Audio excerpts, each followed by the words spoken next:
Welcome back. Now we will try to understand it mathematically. Also, we have seen it in the last lecture. Now, transfer function we have represented in terms of a km divided by tau m plus tau ms plus 1 into a time delay term that is represented in the exponential term, that is e to the power minus theta ms. In the last lecture we have seen that.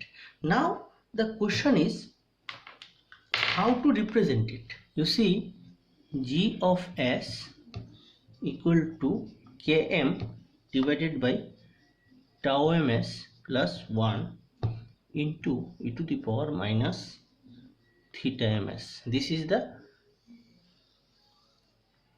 representation of a plot. Okay, here this theta m is called time delay. Okay, now how to represent this e to the power minus theta ms in terms of a transfer function, or this is called a polynomial approximation.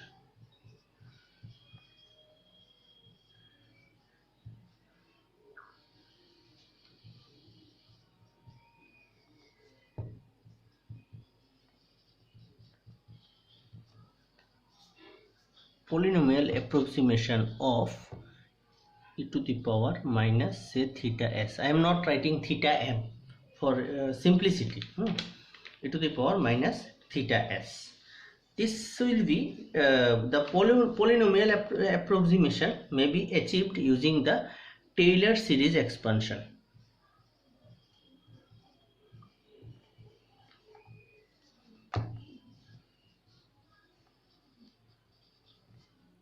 What is that? In the Taylor series expansion, from the mathematics concept, you will get that e to the power minus theta s will be equal to 1 minus theta s plus theta square s square divided by factorial 2 minus theta cube s to the power 3 divided by factorial 3 plus theta to the power 4 s to the power 4 divided by factorial 4 and dot dot dot, and next term will be theta to the power 5 s to the power 5 divided by factorial 5, and the sign will be negative. So for the even term it will be positive, and odd term it will be negative. So even term it is positive. If I represent it by theta to the power 5 s to the power 5 by 5, then this for this odd term it will be minus. Okay, now using another expansion we may represent the e to the power minus theta s. This is first method, it is called Taylor series expansion. Then the second method is called the Pede approximation. Pede approximation.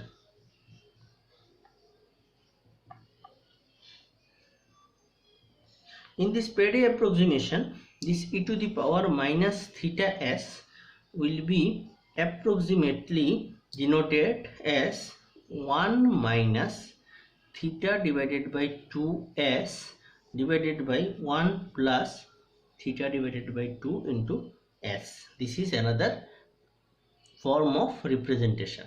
And you please remember that in Taylor series expansion we normally take e to the power minus theta s as 1 minus theta s, and all the higher order term we normally neglect. Okay, so this term is normally represented as 1 minus theta s, and the other terms plus higher order terms, those things we will normally neglect. So this is a procedure for representing the e to the power minus theta s. Another thing I want to say here, this e to the power minus theta s, you have already studied it in control system. The question is whether it is a stable one or unstable one.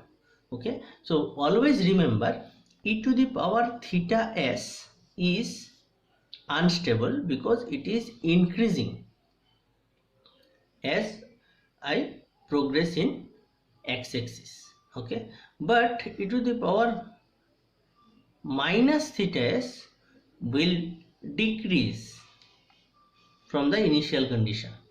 It will decrease, and as t tends to infinity, it will be actually equal to 0. So asymptotically it is stable one. You see here it is plus theta s and it is for minus theta s. So whenever e to the power theta s will come, it is unstable, you remember, and e to the power minus theta s, it is stable, because exponential terms normally it is not linear, right?